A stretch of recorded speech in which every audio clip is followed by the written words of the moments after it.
Matsuo Basho merupakan penyair Jepang terbesar. Dia mengangkat haiku ketika puisi yang serius dalam berbagai antologi dan buku harian perjalanan. Matsuo Munefusa yang juga dikenal sebagai Matsuo Basho ini merupakan pencipta haiku terbesar, yaitu bentuk puisi dalam 575 suku kata. Menurut budaya sastra Jepang, ia biasanya dipanggil Basho tanpa nama marganya. Hal ini dikarenakan tanda tangannya sebagai penyair tidak menyertakan nama marganya. Ia biasanya membubuhkan tanda tangan Hasewo dalam tulisan hiragana. Dan ia juga merupakan seorang penulis terbesar pada era Edo. Basho lahir di Iga, yang sekarang bagian dari prefektur Mie di dalam keluarga samurai.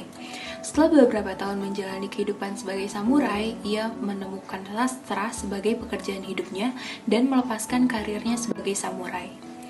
Ia memulai kehidupannya sebagai penyair ketika ia mengabdi pada tuannya sebagai samurai. Mula-mula ia menamai dirinya Tiseu, karena sebagai penyair Tosei bermakna pir tak matang, pir dalam biru. Ini adalah bentuk penghormatan Basho untuk penyair Tionghoa, Lipo, yang namanya berarti plum dalam putih.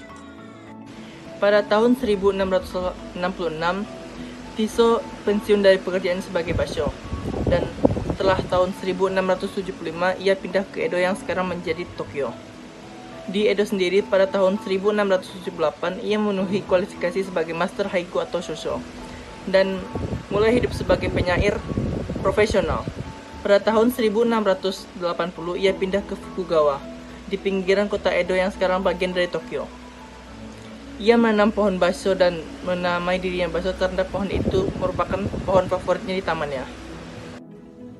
Gaya gubahan Basho sifatnya sunyi, sepi tetapi mulia. Ia sering mengadakan perjalanan dan alam. Beberapa karyanya merupakan bentuk kecintaannya terhadap alam, seperti Oku no Hosomichi atau Jalan Kecil di Pendalaman, Noza Rashikiko atau Catatan Perjalanan, dan lain-lain. Gaya tulisan Basho sangat menonjol sejak munculnya Minashiguri.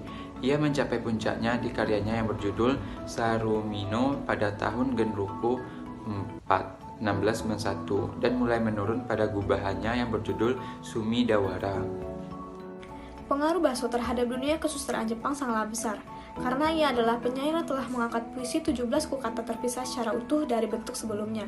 Oleh karena itu, haiku memiliki tempat tersendiri dalam dunia kesusastraan Jepang dan mengalami perkembangan pesat pada masanya.